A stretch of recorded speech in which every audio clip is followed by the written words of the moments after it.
네, 여러분 반갑습니다. 시바쌤입니다. 자, 오늘은 현대백화점 그룹 공략 한번 해보도록 하겠습니다. 자, 가고 싶은데 자주 못 가는 곳이죠. 유튜브에서 늘 하던 대로 항목 분석 예상평가 지표 작성 전략 말씀드리고요. 영상 하단 고정 댓글 링크 따라가시면 템플릿하고 예시했으니까 보시면서 완성해 보십시오. 시작하기 전에 구독, 좋아요 부탁드리면서 바로 시작합시다. 먼저 특징부터 살펴보면은 사기업 채용의 경우에는 보통 AI 역량 면접이 있다. 그리고 필기 전형이 만약에 있다면은 자기소개서를 평가하지 않는데 이번에 살펴보면은 필기 전형은 없습니다. 그러므로 이 정량평가, 여러분들의 자격증 교육사항 같은 정량평가와 그 다음에 AI 면접 공략하는 영상은 조금 이따 다시 올려드릴 거예요. 또 요거와 자기소개서까지 평가될 가능성이 높습니다. 이런 식으로 되겠죠. 정량평가로 1차 거르고, 그 다음에 AI 면접으로 또 거른 다음에 그 남은 사람들로 자기소개서를 평가해서 면접의 기회를 주는 그런 프로세스가 되리라 예상을 합니다. 자, 항목 설계 자체는 지금 거의 다 인재상에 맞는 사람인가를 평가하고 있고요. 그 다음에 또 조직 적합도에 알맞은 사람인가, 우리 기업에 대해서 관심이 있는가, 그리고 직무에 대해서 꾸준히 노력해 왔는가 요거 가지고 이제 평가하는 항목으로 구성이 되어 있습니다. 자, 1번부터 살펴볼게요. 뭐 대기업의 1번 항목은 무조건 거의 뭐 지원 동기죠. 그래서 지원 동기와 지원 직무에 적합하다고 생각하는 이유를 500자 안에 때려 넣어 달라고 합니다. 이건 조직 적합도를 평가하는 항목이고요. 제가 늘상 말씀드렸지만 지원 동기를 통한 조직 적합도의 평가는요, 암기식이 아니라, 뭐, 그러니까 이 기업이 세계 1위의 기업이다. 혹은 이 기업이 뭐, 최근에 어떤 기술을 발표했다. 요런 거 원하는 게 아닙니다. 암기식으로 적는 게 아니죠. 그러면 정보를 잘 찾는 사람이 높은 평가를 받을 거예요. 그런 평가가 아니라는 거죠. 실제로 지원자의 경험을 바탕으로 우리 기업에 관심이 있는가, 그리고 지원 직무에 대해서 준비를 잘 해왔는가, 요걸 평가하는 게 이 지원 동기를 통한 조직 적합도의 평가입니다. 그러니까 이 백화점 또는 유통 물류 산업, 지금 현대백화점 그룹 같은 경우에는 유통 물류 산업이죠. 뭐 백화점 산업이라고 따로 분류를 하기도 하는데 어쨌든 큰 카테고리의 유통 물류 산업입니다. 그러니까 요 산업 쪽에 관심이 있어서 어떤 활동들을 해 왔습니까? 그리고 직무와 관련해서 남들보다 더 노력한 부분, 그러니까 뭐 학교에서 과제하고 뭐 아니면 이제 성적 잘 받고 이런 게 아니라 남들 다 따는 자격증 따고 이런 게 아니라 남들이 안 따는 자격증, 그리고 이 직무와 관련해서 더 실무 뭐 경험, 간접 경험 이런 걸 갖기 위해서 인턴이라든지 실습이라든지 공모전 참여라든지 이런 걸 해봤느냐, 요걸 이제 평가하는 거죠. 그래서 요 두 가지를 증명할 만한 근거를 가지고 여러분들의 사례를 적어 주십시오. 요 말이에요. 그러니까 꾸준히 현대백화점, 그러니까 유통 물류 쪽을 준비해 오신 분들이 유리할 수밖에 없겠죠. 혹은 백화점이나 뭐 면세점이나 혹은 이제 뭐 아울렛 같은 데서 일하신 분들, 아르바이트를 하신 분들, 그런 분들이 유리할 겁니다. 자, 어쨌든 작성 플러스는요 이렇습니다. 지원 동기는 이렇고요. 직무 적합, 제가 지원 직무에 적합한 이유는 이렇습니다. 이렇게 두 가지식으로 먼저 적어주고, 내가 관심이 있어서, 그러니까 유통이나 백화점 산업에 관심이 있어서 했던 활동들과 그 다음에 현대백화점의 어떠한 강점 때문에 지원했습니다. 이 정도 내용은 그래도 예의상 넣어줘야 되겠죠. 그 다음에 제가 또 직무 역량을 강화를 위해서 남들과 다르게 이런 경험을 했습니다. 그래서 어떤 업무에 자신이 있어요. 그러니까 나는 백화점 산업에 대해서 계속해서 관심을 가져왔고 역량을 쌓아왔기 때문에 현대백화점에 기여할 자신이 있습니다. 이런 식으로 마무리하시면 되는 겁니다. 자, 길게 말하면 잔소리죠. 지원 동기는 여러 번 보여드렸으니까 바로 예시 보여드리겠습니다. 현대백화점에 지원한 이유 자체가 유통산업에 대한 거, 뭐 백화점 산업에 관련한 거, 이런 것에 대한 관심 때문이다.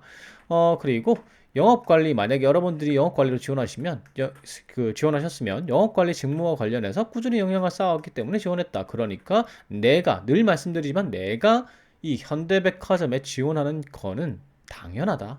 요런 맥락의 글이죠. 그 다음에 관심에 대한 근거로 뭐 요런 거 유통업체의 서포터즈나 공모전, 관련 공모전 같은 거 뭐 요런 거 대외 활동했으면 적으시면 되고요. 그 다음에 꼭 백화점이 아니라도 됩니다. 백화점이 아니더라도 백화점에 주로 파는 게 이제 잡화, 그 다음에 뭐 패션, 화장품 이런 거죠. 요런 것들에 대한 아르바이트 경험을 파트타임 근무 경험을 적어주셔도 돼요. 그래서 이렇게 매장에서 일을 했으니까 이게 영업관리직의 경우고 영업관리직이 아니라면 다른 직무 같으면은 이제 다른 직무와 관련해서 했던 인턴이라든지 실습이라든지 공모전이라든지 이런 것들을 적어주셔도 되고요.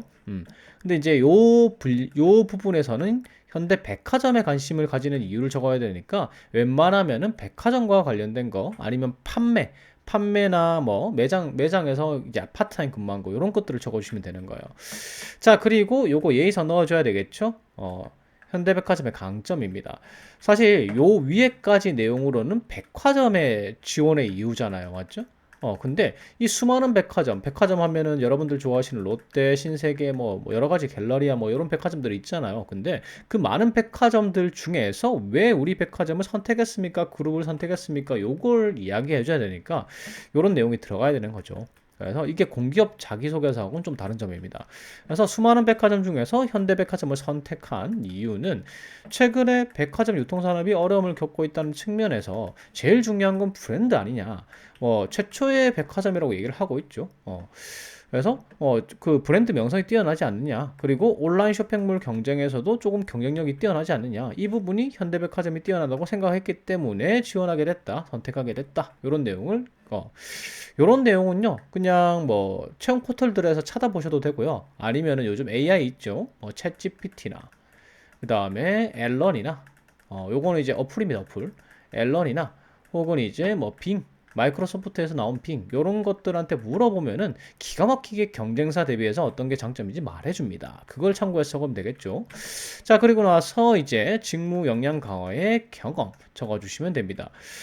특별히 딴 자격증이나 기본적으로 그 적을 수 있는 자격증들이 이력서에 다 있잖아요. 그러니까 요 정도까지는 안 따도 되는데 땄던 자격증 이런 거나 아니면은 이제 교육사항 있죠. 교육사항 중에서도 외부 교육입니다. 외부 교육. 전공 교과 과정은 그냥 학교 다니면 들을 수 있는 거잖아요. 근데 외부 교육은 적극적인 교육입니다. 내가 찾아서 돈 내고 혹은 무료라도 내가 신청해서 들어야 되는 거잖아요. 그만큼 남들과 다른 노력이죠. 그래서 외부 교육을 적으시던지, 굳이 이런 내용을 안 적어줘도 되긴 해요. 전공 교과정, 뭐를 A 플러스 학점을 받았다. 이거는 정말 적을 거 없을 때, 정말 적을 거 없을 때 이런 걸 적으면 되고요. 그래서, 요런, 이제 적으실 때 기본적으로 가지고 있는 자격증 이력서에 적었던 걸 한 번 더 명시해 주시고 이런 자격증과 이런 자격증이 있고 웬만하면 사람들 잘 안 따르는데 이런 자격증까지 있습니다. 그리고 외부 교육까지 받았고요. 아니면 이제 이 직무와 관련해서 대외 활동이나 뭐 실습 같은 것도 제가 신청해서 갔다 왔어요. 뭐 이런 거죠. 그러니까 다른 사람들과 다르게 일반적으로 학교만 다니는 것 외에 어떠한 노력을 더 했다라는 부분을 적어주시면 되는 거예요. 그래서 내가 어떤 역량을 키웠고 어떤 업무에 자신이 있다. 그렇기 때문에 나는 계속해서 이 분야에 대해서 관심을 가지고 활동해왔고 역량도 향상시켰지 않느냐. 그래서 너희 회사에 기여할 자신이 있다. 이런 식으로 마무리하시는 게 1번 항목입니다. 자, 항목 2번 가볼게요. 본인이 주도적으로 팀을 이끌어 이렇게 나와 있는데 이거는요. 현대백화점 그룹의 인재상 액션에 적합한 사람인지 물어보는 겁니다. 현대백화점 액션이란다. 자, 인재상이죠. 인재상 요 세 가지가 있어요. 액션, 체인지, 디벨롭먼트. 자, 요거 항목이 딱 하나 맞아떨어져 갑니다. 지금 보시면요. 쉽지 않은 목표에 도전한 경험을 얘기를 하는 거죠. 그래서 요겁니다. 요거. 끊임없이 도전하는 사람. 열정과 자부심을 가지고 끊임없이 도전하는 사람에 해당합니까? 라고 평가를 하는 거죠. 그래서 이제 작성 전략 말씀을 드리면은 이게 세부거든요. 세부 내용입니다. 세부 내용. 저 인재상에 좀 어려우니까 요거 읽어만 봤을 때 도대체 무슨 말이야? 이렇게 할 수 있어요. 근데 요약을 하면 이렇습니다. 어떤 목표에 따라서 팀의 목표에 따라서 스스로 역할을 인식할 수 있느냐. 그러니까 팀의 목표 달성에 있어서 스스로 필요한 부분을 찾아가지고 내가 역할 인식을 할 수 있느냐, 기여할 수 있느냐, 요걸 평가하고 그 다음에 두 번째 무난한 목표가 아니라 더 높은 목표의 설정. 그러니까 그냥 뭐 성적 잘 받겠다 이런 게 아니라 나는 공모전 대상 딸 거예요. 뭐 이런 식의 큰 목표를 설정하는 능력을 의미합니다. 자, 그 다음에 도전 동기를 또 평가하게 되는데 그냥 이거 해보고 싶었습니다. 이게 아니라 성장의 욕구와 도전의 욕구와 적극성 이런 것들을 평가하는 거죠. 자, 여기까지 말씀드려도 이해가 잘 안 가시죠? 한 문장으로 요약하면 이렇습니다. 도전 정신과 성장의 욕구로 자신의 역량보다 더 높은 목표를 수립하고 목표에 따라서 역할을 성실하게 수행한 사례를 기재해 주시면 됩니다. 정말 어렵죠. 요거 세 개에 해당하는 사례를 여러분들이 가지고 있는 분도 있고 없는 분도 있을 겁니다. 하지만 요 세 개의 요소가 최대한 많이 들어가게 사례를 찾아서 적어주시면 되는 겁니다. 그래서 작성 플러스는 이렇게 돼요. 저는 성장의 욕구에 따라서 목표를 수립하고 자의적으로, 자발적으로, 적극적으로 역할 인식해서 팀의 목표에 기여한 적이 있습니다. 제가 그 도전을 한 이유는요, 더 성장하고 싶어서예요. 욕심이 있어서요. 그래서 목표를 수립했고요. 그 도전을 하기로 결정했고 그 도전에 이제 그 목표를 달성하기 위해서는 내가 어떤 역할을 해야 된다는 걸 인식했습니다. 그래서 열심히 노력을 했지요. 그래서 성과가 나왔습니다. 기여했습니다. 그래서 입사 후에도 이렇게 행동하겠습니다. 이렇게 가는 거죠. 자, 예시입니다. 제가 어떤 커리어 목표를 세웠는데 이 목표를 달성하기 위해서 성장하고 싶었다. 그래서 유통 데이터 활용 경진대 이런 경험에 자의적으로 참여해서 목표 달성을 위한 역할 인식과 수행에 기여했다. 뭐 이런 내용들이 쭉 들어가면 됩니다. 그래서 이제 목표 수립부터 들어가야죠. 목표 수립은 제가 말씀드렸듯이 자의적으로 성장에 대한 욕구 때문이라고 표현하시면 좋습니다. 그래서 해당 공모전에 참여한 이유는 해당 경험을 한 이유는 성장에 대한 욕구 때문이다. 아니면 능력 향상에 대한 열망 때문이다. 이런 조금 자극적인 단어를 써주시는 것도 괜찮습니다. 욕구, 열망 뭐 이런 거 있죠. 그래서 이 경험을 하게 되면은 내가 어떠한 부분을 얻을 수 있을 것 같아서 도전하게 됐지요. 그 다음에 이제 자의적 역할인식입니다. 물론 여러분들이 요걸 하실 때 역할인식을 하는 내용이 들어가야 되기 때문에 절대로 개인의 경험을 쓰시는 게 아니라 팀의 경험을 쓰셔야 됩니다. 자, 그래서 여기서 어떤 당시에 뭐 어떤 이제 대회였고 팀 구성은 어땠는지 내가 스스로 어떤 역할을 맡았습니다. 어떤 역할을 맡았다. 이렇게 이제 들어가면 되겠죠. 그래서 스스로 역할 인식입니다. 어떤 역할이 주어졌다가 아니라 내가 스스로 자원을 했다. 이렇게 들어가야 됩니다. 그래서 자의적인 역할 인식이죠.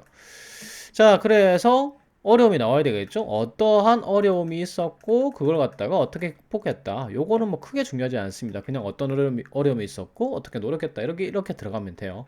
그래서 공모전에 참여했는데 이제 나는 데이터 분석이나 아이디어 이런 것들을 교육을 받아서 지원을 했는데 막상 교육받은 것과 실전은 달랐다. 그래서 엄청 모르는 것도 많았고 이런 게 어려움이죠. 그래서 모르는 것도 많았고 책하고 논문 다 찾아봤는데 안 되더라. 그래서 IT 플랫폼이나 지식자 플랫폼을 통해서 현직자에게 물어보기까지 해서 뭐 교수님에게 물어보기까지 해서 해결했다. 이런 식으로 그 역할을 수행할 때에 이제 어려움이죠. 어려움과 어떻게 극복했는지 노력을 적어주시면 됩니다.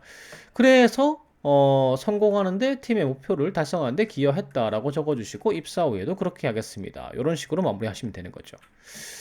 자, 그 다음에 항목 3번 갑니다.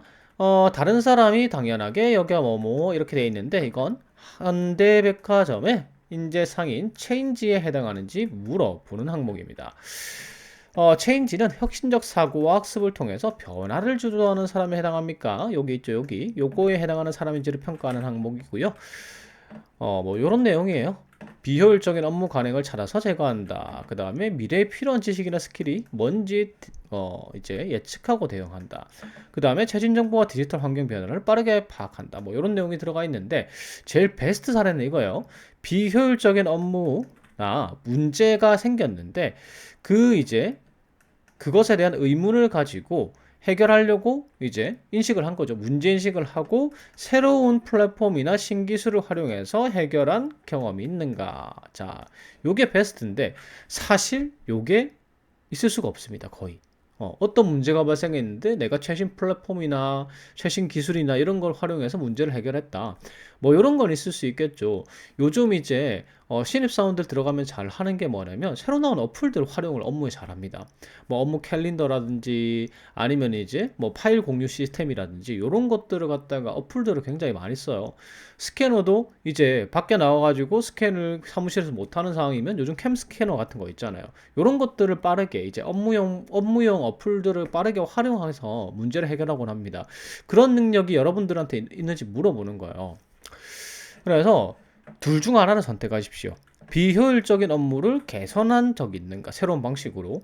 혹은 어떤 문제가 발생했는데 내가 새로운 어플이나 이런 것들을 활용해서 조금 더 효율적으로 해결했다. 이런 사례를 적으시든지 두 개 중에 하나를 선택해서 적어주시면 좋을 것 같습니다. 물론 뭐 제가 말씀드렸던 비효율적인 것을 새로운 기술로 해결한 경험이 있다. 그러면 그걸 적으시면 되는 거죠. 자, 그래서 작성 플롯 보여드리면은 제가 어떤 상황에서 적극적으로 문제 인식을 해서 새로운 기술을 적용해 가지고 해결에 기여했다. 뭐 두 가지 중 하나를 선택하셔도 되고 두 가지 다 들어가게 적으셔도 되고 아니면 한 가지만 선택하셔도 되고요. 그래서 먼저 적극적으로 문제인식을 했고 문제가 없는 상황인데 나는 문제라고 생각했다. 아니면은 이제 비효율적이라고 생각해서 개선해야 되겠다고 생각했다라는 내용이 들어가면 되고요. 그래서 왜 비효율적인지 생각해 보니까 이러이러한 원인이었다. 그래서 새로운 대안을 제시했고 개선 완료됐고 입사 후에도 그렇게 하겠다. 이런 식으로 제시하시는 거죠. 공기업 자기소개서 써보신 분들은 아시겠지만 이거는 문제 해결 능력하고 똑같습니다. 문제 해결 능력의 플롯대로 적으시고요. 공기업 자기소개서 쓰시던 분들은 그 중에서 창의적 문제 해결 사례를 그대로 가지고 와서 적으셔도 무방합니다. 자, 그래서 이런 식으로 되겠죠. 식당 파트타임 근무 당시에 결제 및 주문의 효율성에 대해서 의문을 가지고 새로운 기술을 탐색하여 해결한 경험이 있습니다. 새로운 기술 탐색해서 해결한 경험이 아니면 요거 삭제하고 요렇게 적어도 되겠죠. 그래서 적극적 문제인식은 이거죠. 다른 사람이 문제라고 생각하지 않을 때, 미처 개선하려고 생각하지 않을 때, 개선 의지가 없을 때 내가 개선하고자 했던 거. 그래서 이 사례는 이제 이런 겁니다. 국수집 이제 알바를 하는데 회사원들이 많은 지역에 있는 거예요. 근데 사장님이 인건비가 올라서 고민을 하고 계신 거죠. 근데 가만히 생각해 보니까 이 사장님이나 직원 한 명이 무조건 계산대 앞에서 서 있어야 되더라는 거예요. 어. 그래서 요 결제 시스템이 지금 문제가 아닌가. 일일이 사람 손으로 하는 게 문제가 아닌가. 요걸 갖다가 그래서 문제라고 인식했다. 적극적 문제 인식이죠. 개선해야 되겠다는 거니까. 그래서 이제 원인 도출합니다. 잘 살펴보니까 이게 신뢰성 있는 이제 객관적인 원인이어야 됩니다. 제가 생각하기에는 이게 아니에요. 그래서 관찰을 했습니다. 조사를 했습니다. 이런 게 좋습니다. 그래서 한 명이 계산대에 왜 계속 있어야 되는지 보니까 주요 고객들이 회사원들이더라. 그래서 회사원들 이제 더치페이 요즘은 자리 잡고 있죠. 그래서 한 명씩 결제하는 사람이 많은 거예요. 그래서 6명 테이블에 오면은 6번 결제를 해야 되는 거예요. 자, 그래서 키오스크를 도입하자. 어차피 회사원들이 고객 아니냐. 그렇게 했더니 사장님이 나 돈 없어를 시전하신 거죠. 그래서 이제 고민을 한 겁니다. 키오스크 도입을 하는데 비용을 아끼면서 할 수 없을 방법이 없을까를 탐색해 보았고 기존의 포스기 활용하는 키오스크 도입 방식이 있더라. 그러니까 지금 포스기는 있으니까 키오스크 거기다 프로그램을 깔면 해결될 것 같다 이렇게 생각을 한 거죠. 그래서 사장님께 소개해드렸고 이제 해결이 되겠죠. 요게 이제 신기술을 활용한 대안이죠. 신기술을 활용한 대안. 요런 게 이제 가장 이상적인 답변이긴 한데 요런 사례가 거의 없으시겠죠 여러분들. 자, 그래서 사장님께 새로운 방법 소개해드렸고 문제가 해결됐다. 입사 후에도 그렇게 하겠습니다. 이런 식으로 마무리하시면 되는 겁니다.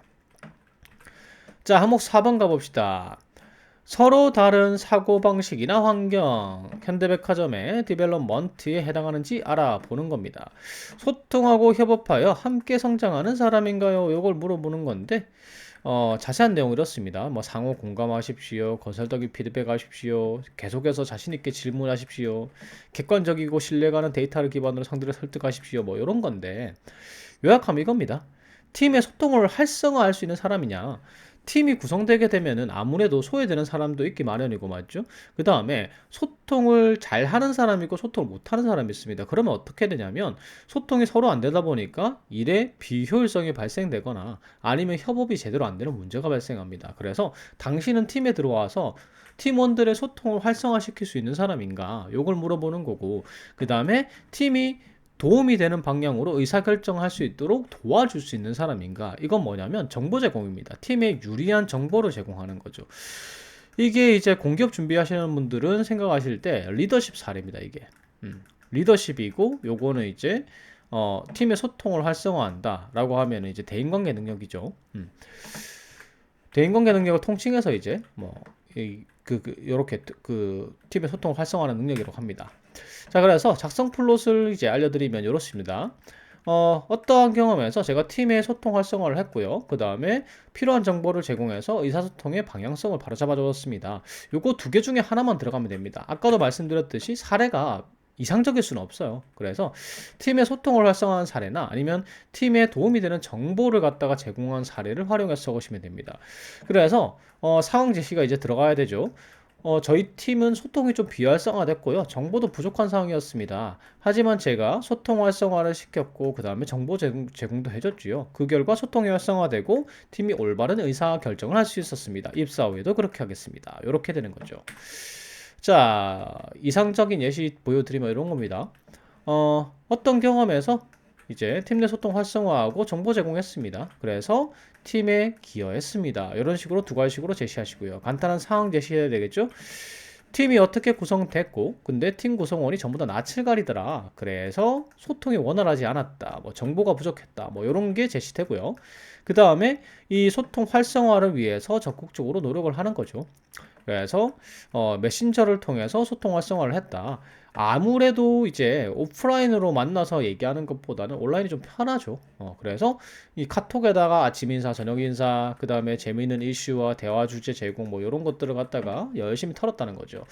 그래서 온라인으로만 적극적으로 소통할 수 있게 도왔다. 이렇게 되면 내적 친밀감이 쌓이게 됩니다. 그래서 두 번째 만남에서는 친밀감이 높아 소통이 활성화됐다. 그리고 또 다른 문제도 있더라. 홍보 기획을 해야 되는데 이제 다들 이와 관련한 자료도 없고 경험도 없더라. 하지만 제가 미리 이 홈페이지와 IPO 자료를 통해서 이런 자료를 조사해서 제공했습니다. 이게 정보 제공이죠. 자, 그래서 성공적으로 회의를 마칠 수 있었습니다. 이렇듯 저는 팀 내 소통을 활성화할 수 있는 사람이니까 입사에서도 팀 내 소통을 활성화하고 신뢰성 있는 정보를 제공하겠습니다. 이런 식으로 마무리하시면 되는 거죠. 자, 드디어 끝판왕 나왔습니다. 여러분들이 아마 쓰시기 힘든 거는 5번 항목 때문일 겁니다. 자, 지금 평소에 현대백화점을 이용하면서 느꼈던 장단점. 저희 집에도 택배가 자주 옵니다. H몰 해가지고 엄청 택배 자주 옵니다. 그래서 이 현대백화점 그 온라인몰을 사용해 보고 이걸 장단점을 제시하라는 거죠. 그리고 앞으로 어떻게 해야 됩니까? 이걸 물어보는 겁니다. 자, 이걸 무엇을 평가하는 거냐? 첫 번째로는 전략적, 논리적 사고, 분석력을 평가하는 거고요. 우리 회사에 얼마나 관심이 있습니까? 라는 걸 평가하는 겁니다. 일종의 약식논술이라고 볼 수 있어요. 이건 논리적 사고를 평가하는 거니까요. 자, 그래서 간단하게 좀 소개를 드릴게요. 현대백화점 이제 온라인 몰들의 장단점을요. 일단 장점은 브랜드 인지도입니다. 현대백화점 하면 모르는 사람이 없고요. 현대백화점 이미지가 엄청 고급화되어 있죠. 사실은 그냥 일반 다른 이제 경쟁사들에 비해서 이제 현대백화점의 입지 자체가 조금 높습니다. 브랜드 인지도가. 약간 사람들 인식이 약간 고급이라고 인식이 돼 있거든요. 그리고 상품 라인업도 그래요. 상품 라인업도 현대백화점 같은 경우에 보통 매장이나 이런 것들 좀 고품질 상품들을 많이 넣죠. 그리고 멤버십 혜택이 좋기로 유명하고요. 오프라인 매장과 연계도 되어 있습니다. 온라인으로 주문하고 오프라인에서 픽업하는 것도 가능하게 되어 있고요. 그 다음에 자체적으로 배송하고 안전 결제에 신경을 굉장히 많이 씁니다. 그래서 이런 것들이 온라인몰의 장점이고요. 다만 단점은 있죠. 고품질 상품을 제공을 하다 보니까 가격 경쟁력을 미처 신경을 쓰지 못했나 봐요. 그래서 최저가 검색하면 H몰이 나오는 경우가 잘 없거든요. 그리고 상품의 다양성 측면에서도 워낙 상품을 가리고 하다 보니까 이게 상품 수도 다른 이제 플랫폼들에 비해서 적습니다. 비단 백화점 플랫폼만 비교했을 때 별로 많은 거 적은 거 못 느꼈는데요, 이렇게 생각하실 수도 있는데, 사실 온라인몰에서 경쟁사는 다른 백화점이 아니죠. 다른 백화점이 아니라 지금 쿠팡이나 네이버 쇼핑 같은 이런 애들입니다. 근데 상품의 다양성이 부족한 거죠. 그 다음에 제일 문제는 여러분들 이제 현대백화점 관련 어플들 한번 살펴보십시오. 앱스토어 가보시면요, 댓글이 다 이래요. 인터페이스가 불편합니다. 모바일에서 뭐가 안 돼요, 이런 게 엄청 많아요. 지금 현대백화점의 문제는 뭐냐면 이 모바일 어플들이 굉장히 사용이 불편하다는 겁니다. 얘네들의 의도는 알아요. 얘네들의 의도는 뭐냐면 백화점의 쇼핑 경험을 그대로 온라인에 가져다 주겠다라는 거예요. 그 왜? 저는 이해가 안 돼요. 음. 온라인에서 편한 방식이 있고 오프라인에서 편한 방식이 있거든요.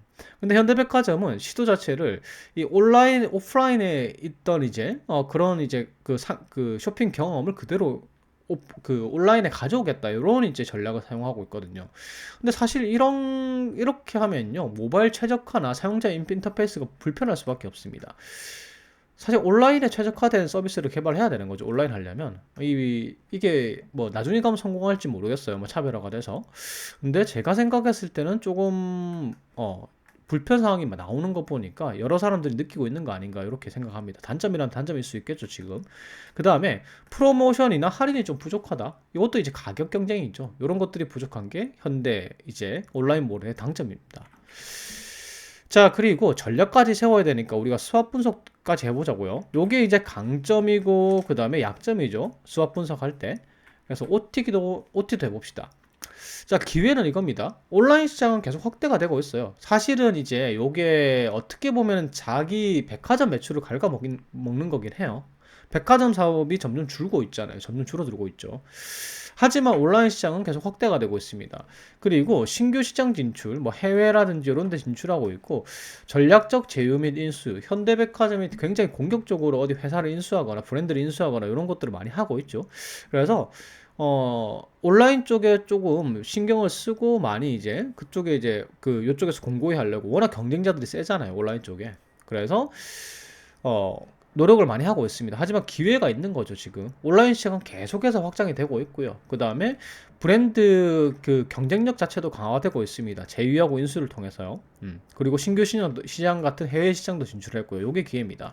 자, 근데 위협은 있죠. 문제는 온라인 쇼핑몰 자체가 경쟁이 워낙 심하다는 거예요. 음.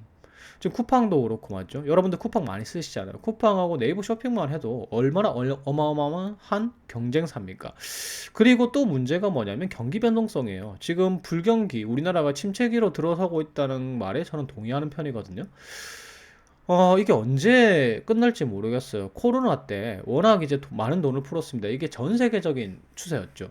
그러면 이제 더 이상 풀 수는 없어요. 정부도 긴축을 해야 되겠죠. 정부가 긴축을 하게 되면 시중에 돈을 안 풀리게 되고, 기업들도 돈을 많이 안 쓰거든요. 지금 이제 그 소비가 활성화가 안 되잖아요. 너무 물가가 비싸고 이러니까. 그래서 계속해서 침체기가 들어서고 있는데, 우리가 침체기에 들어서면은 소비를 줄이게 된단 말입니다. 그러면 이제 백화점도 예외일 수는 없겠죠. 근데 백화점도 타격을 입겠지만 온라인 쇼핑몰도 타격을 입는 겁니다. 아무래도 장바구니에 담아두고 결제를 못하는 비율이 높아진단 말이죠. 그 다음에 규제 및 정책 변화. 이 온라인 쇼핑몰이나 이런 거, 백화점에 대해서 규제나 정책이 계속해서 변하게 되면 이게 득이 될 수도 있고 실이 될 수도 있는데 사실 온라인 시장 쪽은 요즘 뭐 사기나 이런 것들, 이런 것들 때문에 조금 규제가 오히려 심해지고 있는 추세죠. 결제 시스템이나 이런 것들에. 지금 얼마 전에 쿠팡 난리 났었잖아요. 쿠팡이 어떻냐면 보통은 30일 이내에 다른 쇼핑몰들은 돈을 지급하는데 60일 이상 걸리는 경우도 있는 게 쿠팡이에요. 그래서 이 쿠팡에서 물건 판 사람들 있죠? 이 판매자들이 대출을 받아가지고 사업을 영위해야 되는 상황이 발생하고 있죠. 그래서 이런 것들도 조금은 좀 바뀌지 않을까. 근데 이렇게 바뀌게 되면 이제 그 온라인 플랫폼 사업자들 입장에서는 이게 불리한 거죠. 사실 바뀌긴 해야 돼요. 2달 동안 돈을 안 주면 심하죠. 자, 어쨌든 이렇게 분석을 해봤고 작성 플러스는 이래요. 현대백화점 온라인몰의 장단점 키워드를 먼저 제시해 주시고 장점은 이렇게 분석됩니다. 근거는 요겁니다. 단점은 이렇게 분석됩니다. 근거는 요겁니다. 혹은 이제 내가 경험해봤어요. 이런 걸 적으시고 그 다음에 경쟁력 제고 아이디어를 제공해 주시면 됩니다. 예시 보여드릴게요. 저의 이용 경험, 장단점 키워드부터 제시를 해야 되죠. 저의 이용 경험을 바탕으로 할 때 온라인몰의 장점은 상품이 고품질이다. 그리고 오프라인 매장과 연계가 잘 되는 게 특징이고 단점은 가격 경쟁력과 모바일 최적화가 단점이다. 이런 것들 분석할 때 여러분들이 하시는 방법도 있고 포털 검색을 하시는 방법도 있고 아니면은 제가 누누이 말씀드리지만 AI들을 활용하는 방식도 있습니다. 자, 그래서 장점 분석부터 해야죠. 장점은 온라인물의 상품들이 저가의 저품질이 아니라 고가의 고품질 상품이지 않느냐. 그리고 포장 및 배송까지도 완벽합니다. 제가 경험해 봤습니다.